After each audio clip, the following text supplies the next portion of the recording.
What's going on, guys? Welcome to another review series on 4 films that I've never seen before. This is the Wishmaster collection. This is a release from Vestron Video. And like I said, never seen any of the Wishmaster films, although I have heard of them all. Of course, I've seen them at some point back in the day on the video shelves at like Blockbuster and stuff like that. But never really kind of dove into them as far as like plot or who was in them or anything like that. They always kind of went over the radar for me. And just the title alone has always seemed kind of cheesy and corny. But since Vestron gave it a release, especially with all 4 films in the same pack, it caught my interest a little bit more. And I'm like, you know what? It's a very decent price. They're all on Blu-ray, so why not pick them all up at once and check them out for the first time.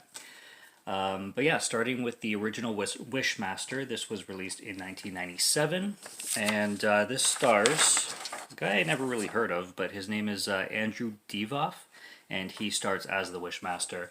And let me tell you, this guy knows how to chew up the scenery when it comes to a villain. Man, oh man, does he do a good job. He has this like charming characteristic to him, and this complete badassness of like not giving an F whatsoever, and just it's hard to describe the way he acts like a boss all the time. You want to hate like you want to hate him obviously because he's such a piece of shit nasty villain, but at the same time you can't help but like the guy almost as if he's a hero kind of thing, even though he's doing the most horrible things to the most innocent people throughout the entire picture. But anyways, the film starts off with a bit of a backstory on the jinn, Djinn, which is like an Arabic Middle Eastern legend. As far as we know in the West, we know genies to be like grant 3 wishes, you can get whatever you want, kind of like fantasy style genie kind of thing. But the jinn traditionally is a very evil presence and something not to be messed with.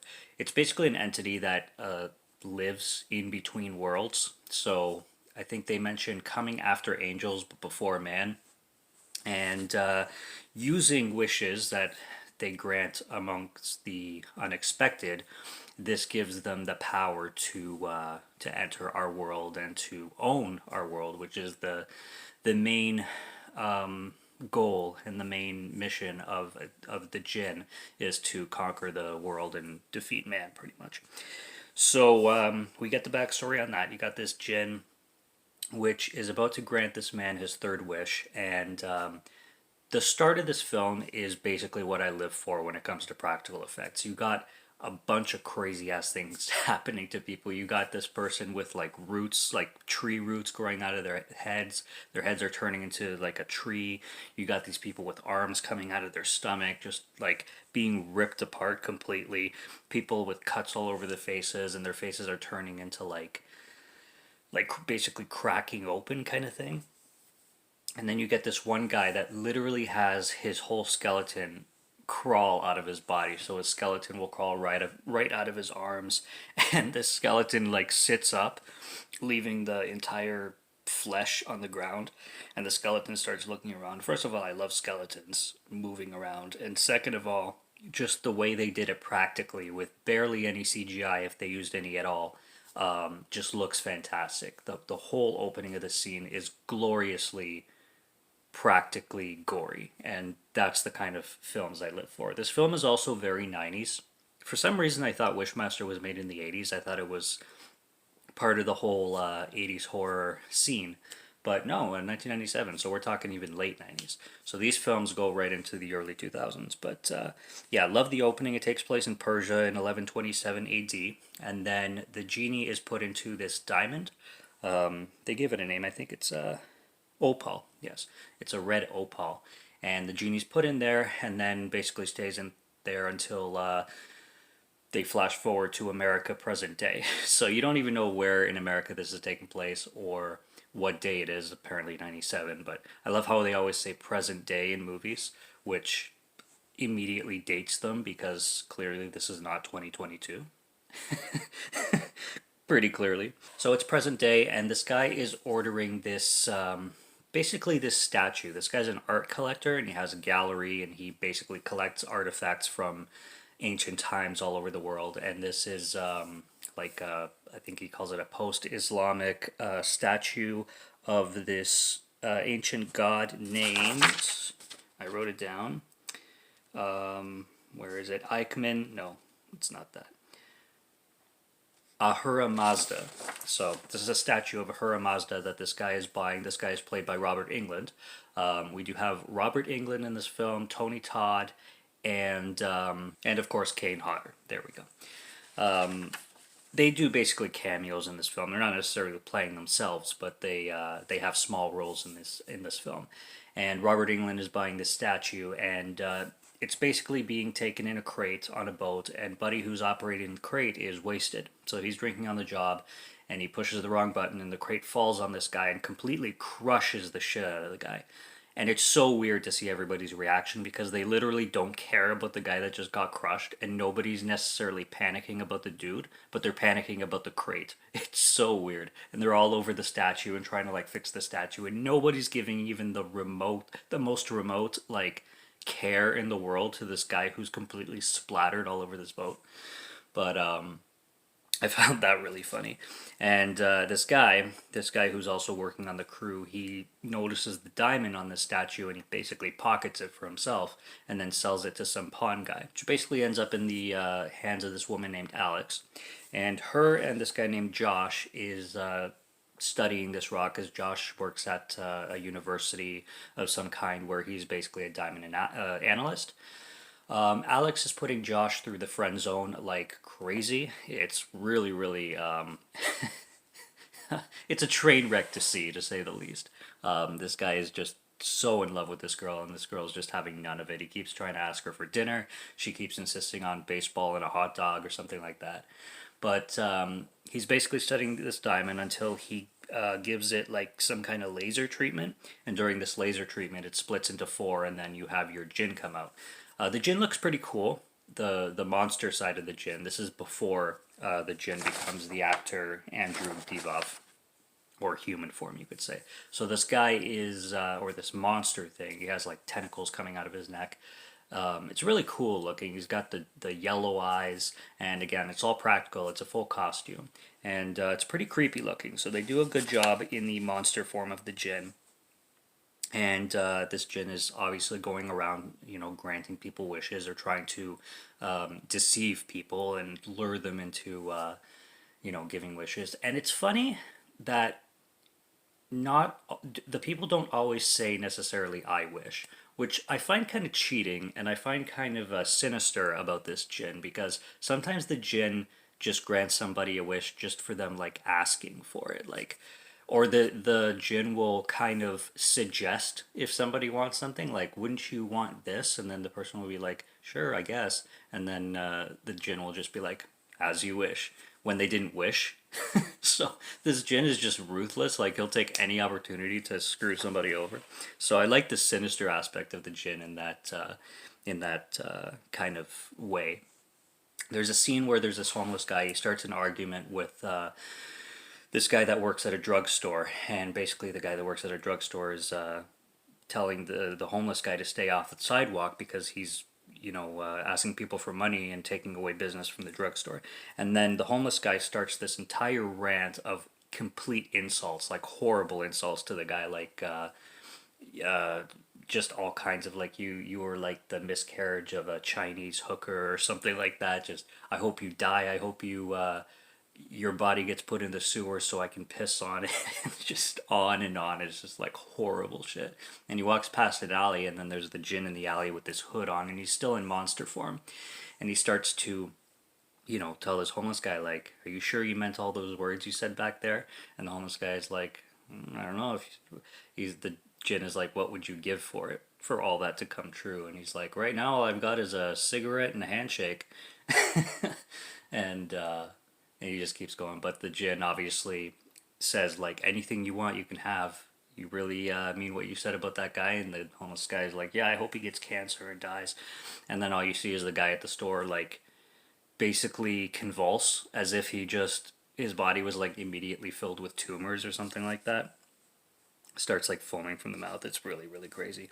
Another scene where the Jinn goes into a clothing store. This is in human form, and he starts talking to this employee at a clothing store and basically hitting on her. And they start talking about her beauty, and he asks her, "Don't you wish you could be beautiful forever?"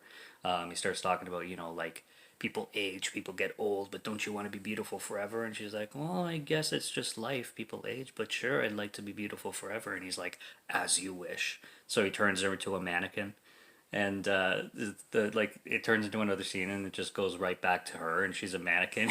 She looks like her, but she can't move. So it reminds me of this. There was a Goosebumps episode that has a similar plot. Be careful what you wish for, I think it was, and I remember seeing it as a kid. The concept of this movie is basically like that, except obviously R rated.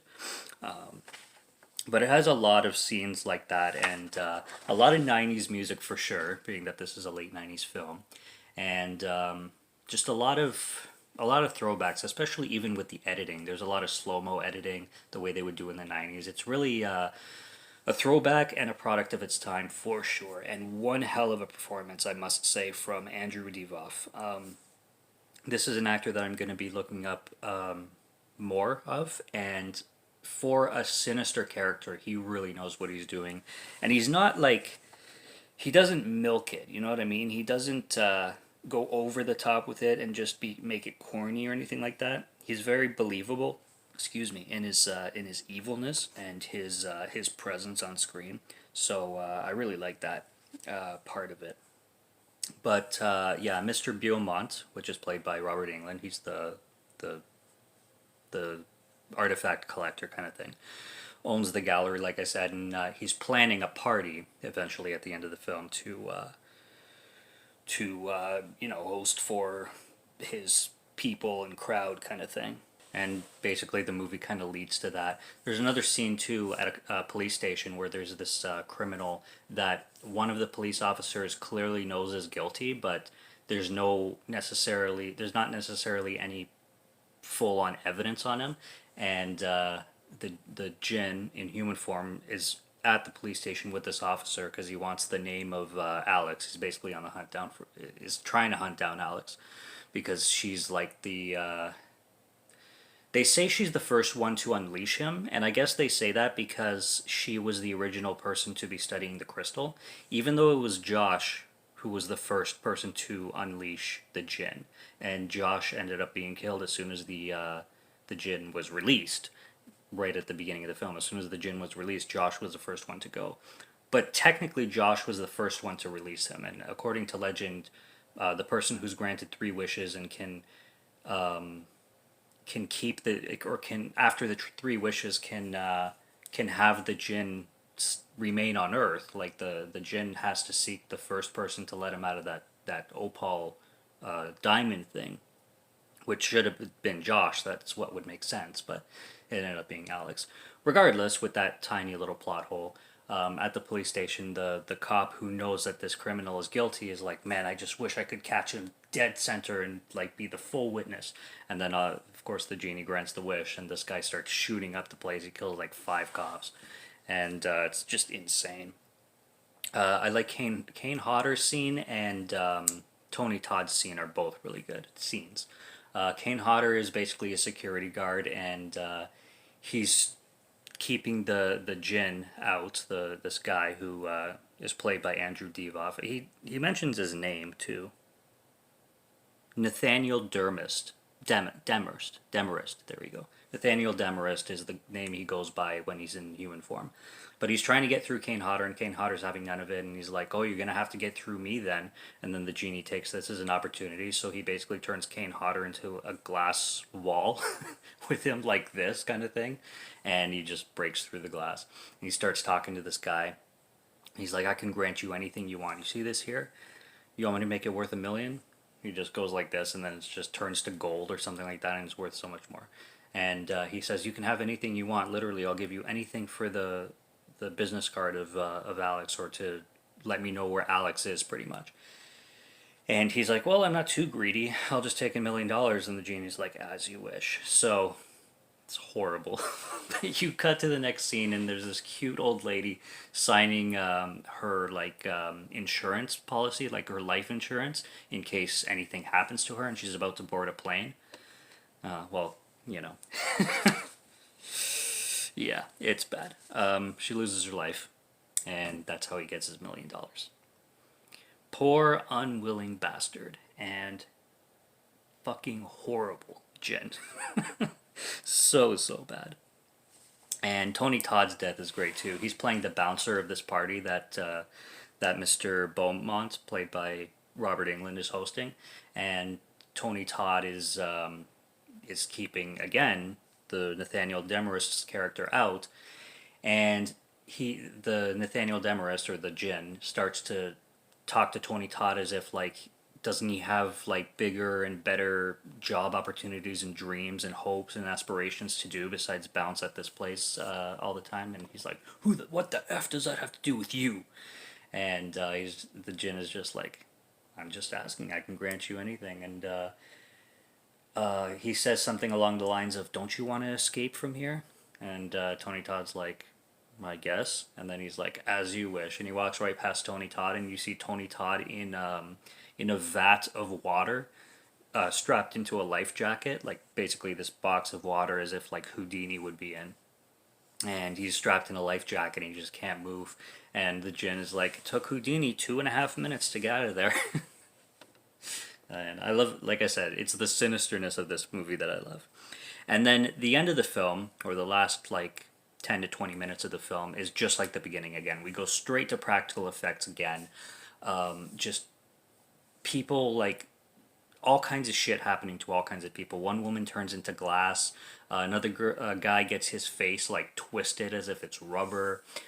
You have these statues coming alive, which Robert Englund's character, Mr. Belmont, was collecting, and you have these like knight statues, and this guy, like a Greek-looking, white god-looking guy with a spear. He comes alive, and you just got like batshitness going on through the entire finale of this film, and it's just fantastic. You have this scene where this guy has this bug thing coming out of his neck, and it just keeps flapping around like some alien-looking creature from Ridley Scott's Alien. And then I really like the way they decided to conclude this film. They concluded it really smart, because Alex was given obviously 3 wishes. She was even given a bonus wish, which she failed at because she wished for the Jinn to destroy itself by shooting itself in the head, which he did, and then his brain's just reconstructed, and it's like, you can't kill what's immortal and whatnot.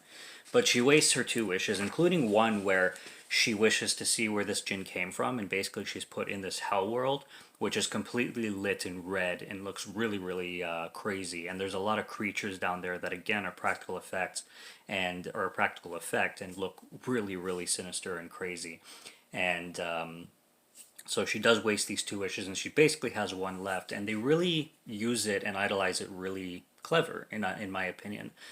Basically, the Jinn puts her sister on this painting, and then lights the painting on fire, basically, where she could feel it, like she's screaming from the painting and everything. And basically, Alex's final wish is she wishes that the guy at the beginning of the film that was drinking on the job wasn't drinking on the job. So this erases everything that happened in the 48 hours that led to that moment.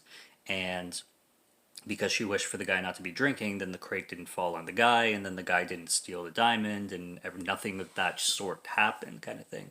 Which is really, really smart on her part, because even me, I'm watching this film and I'm like, what the hell is she going to wish for now? The genie's just going to screw her any way, shape, or form.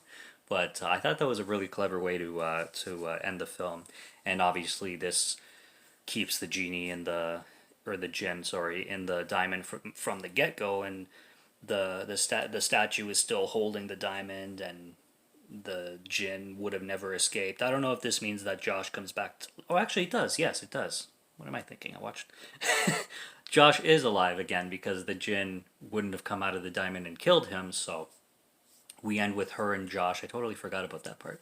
We end with her and Josh now not friend-zoning the hell out of Josh, and actually does agree to go out with him, and he finally gets the girl at the end of the movie. But it was just funny at the beginning of the film how hard this woman was friend-zoning this guy, and how much he was going along with it and not even just just acting like a pussy basically. But it was all good. It was a good film. It was enjoyable. It was very 90s and product of his time. And I'm definitely not disappointed that I watched it.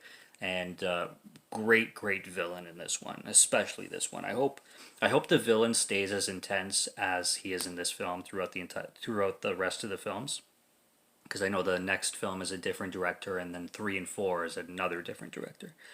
So yeah, it was a really cool film. I really enjoyed it, and can't wait to talk about the rest. So subscribe to Morgan Film Fan if you like to listen to my voice or if you like my film reviews. I'll be back with more soon, so stay tuned if you're interested. And until next review, take care, have a good one, and cheers.